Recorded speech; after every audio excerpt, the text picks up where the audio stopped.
Sign up now for the Premium channel. With over 100 episodes already online, you can learn about your faith while being entertained.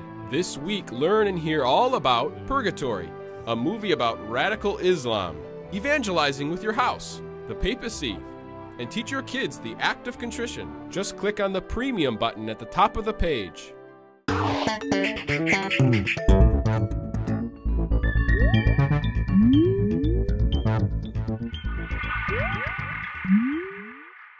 Hello everyone and welcome to the Vortex, where lies and falsehoods are trapped and exposed. I'm Michael Voris.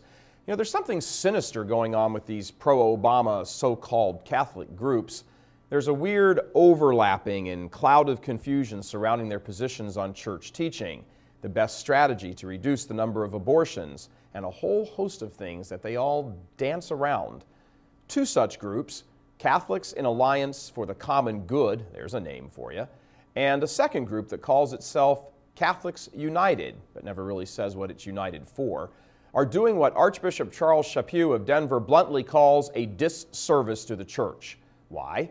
Because they're trying to downplay the evil of abortion, talking about the issue by talking around the issue. They will not tackle it head on.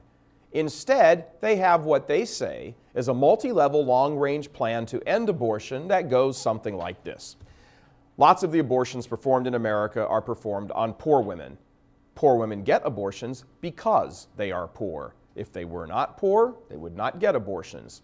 Improving their financial situations, therefore, will discourage them from getting abortions.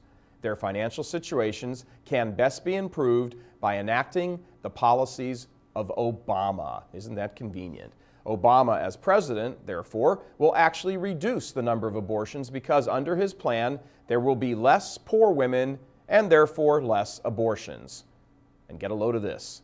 Obama, therefore, is the real pro-life candidate, so vote for Obama. Oh, I see now. It's perfectly clear. About as clear as mud. That's the most backward, twisted argument I've ever heard and turns the meaning of pro-life inside out. Obama supports abortion. He has no problem with it. Why would he want to reduce the number of abortions?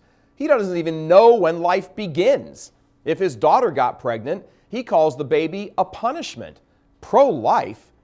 Are these so-called Catholics' religious medals and necklaces cutting the oxygen off to their brain? That is, if they wear anything religious. A low blow, you say? Calling them on their intentions? Not really. Let me explain why. You know, it's never enough to take something at face value, especially when there's lots of controversy and confusion. So when groups like Catholics in Alliance for the Common Good and Catholics United start putting themselves out there promoting a middle way on abortion, I smell a rat. A big, smelly, sneaky rat. And it doesn't take very long to find him. George Soros, the international billionaire, is a major contributor to Catholics in Alliance for the Common Good. Who is George Soros, you ask? Good question. George is a Jewish businessman who made his fortune in investing. In 2004, he gave millions to the website MoveOn.org, essentially bringing it into existence.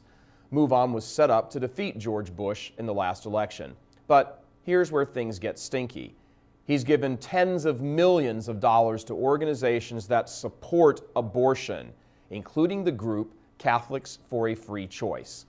Catholics for a Free Choice is most definitely not Catholic, in that it directly supports abortion. It actually says the church's teaching on abortion is wrong, and George Soros directly supports them. Now, recently released documents show that Soros has given Catholics in Alliance for the Common Good $100,000. Why would a Jewish businessman who gives millions to pro-abortion groups be giving money to a so-called Catholic group that supposedly wants to end abortion?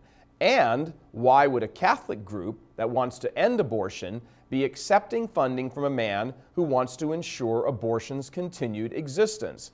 Does that smell to you? The answer, because Catholics in Alliance for the Common Good have no interest in reducing or eliminating abortion. They are Obama supporters who are disguising themselves as Catholics concerned about the common good. In the language of the Bible, they are wolves in sheep's clothing, and they are financed by a man who agitates for abortion.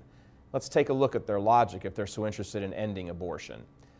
End abortion by eliminating poverty. That's what their argument boils down to. First of all, not all abortions are performed on poor women. What happens if a poor woman still wants to have an abortion?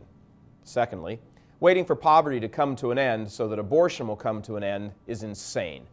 George Soros has $9 billion. $9 billion. Why doesn't Catholics in Alliance for the Common Good ask him to help end some poverty right now himself? He could buy an apartment building and fill it with poor women and give them jobs. Heck, he could buy a small city and give them all jobs. For years and years, nominal Catholics have hid behind this social justice, common good smokescreen and accomplished absolutely nothing except to give cover to pro-abortion politicians. It all boils down to this. If you don't care about the baby in the womb who you can help save today, right here, right now, don't try to snow me or any of us with your drivel about eliminating poverty years from now and abortion decades after that. These fraudulent Catholics practice a fake faith and are now engaged in the slimiest strategy they've tried to date. You know, at least Catholics for a Free Choice openly says it disagrees with the church on abortion. These guys say they agree with church teaching and then work tirelessly to get people elected who seek to destroy it. Hypocrites, traitors, blind guides. The only question that remains is this: are they fools or are they evil? Come November, remember Obama, soft on terrorists but tough on fetuses. I'm Michael Voris.